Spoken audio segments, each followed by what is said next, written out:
She could never put it all together. Italy's Sofia Gaggia, who finished 11th Saturday, said of Ledecka, "But today she did." Ledecka cruised across the finish line and a giant no. One flashed next to her name. A dumbfounded crowd at first seemed stunned silent.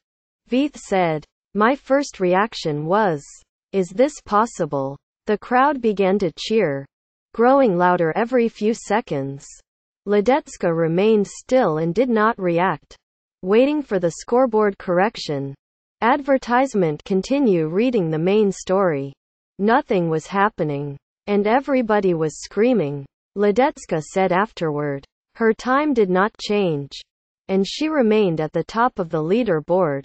Slowly, she skied toward an area adjacent to the finish, where she was fated as the race winner. Photo. Soon, her unforeseen victory lit up the internet and a report circulated that she was using a used pair of skis borrowed from the Olympic giant slalom champion Michaela Schifrin's supply. Eileen Schifrin, Michaela's mother and coach, refuted this. She said Ledecka likely chose her skis from a batch the manufacturer Atomic provides to a number of racers. Ledecka said she always chooses skis that have been used by other racers. Whisked to a news conference, Ledecka kept her ski goggles on her face as she answered questions from the news media.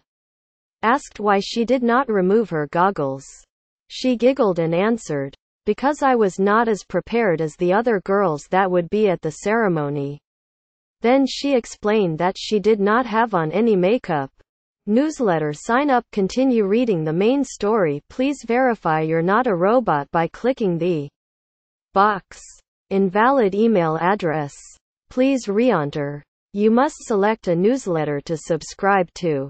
Sign up. You agree to receive occasional updates and special offers for the New York Times' products and services. Thank you for subscribing. An error has occurred. Please try again later. View all New York Times newsletters. Ledecka, who has both an alpine coach and a snowboarding coach, was scheduled to compete in the snowboarding parallel giant slalom next week. But after her victory Saturday, she said she might change her plans.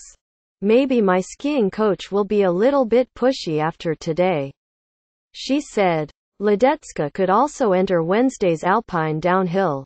Last December, she finished 7th at a World Cup downhill at the Lake Louise Resort in Alberta, Canada.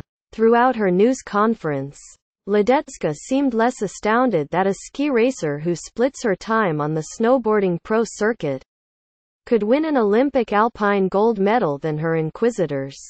Asked to explain how she could be good at both, Ledecka responded, "Well, it's down a hill. Both of them. Right. That's the basics." When the room broke out in laughter, she yelped, "Well, it's true." Vonn was clearly impressed by Ledecka. "I wish I had as much athleticism as her," she said. "To be a snowboarder and win is pretty darn impressive."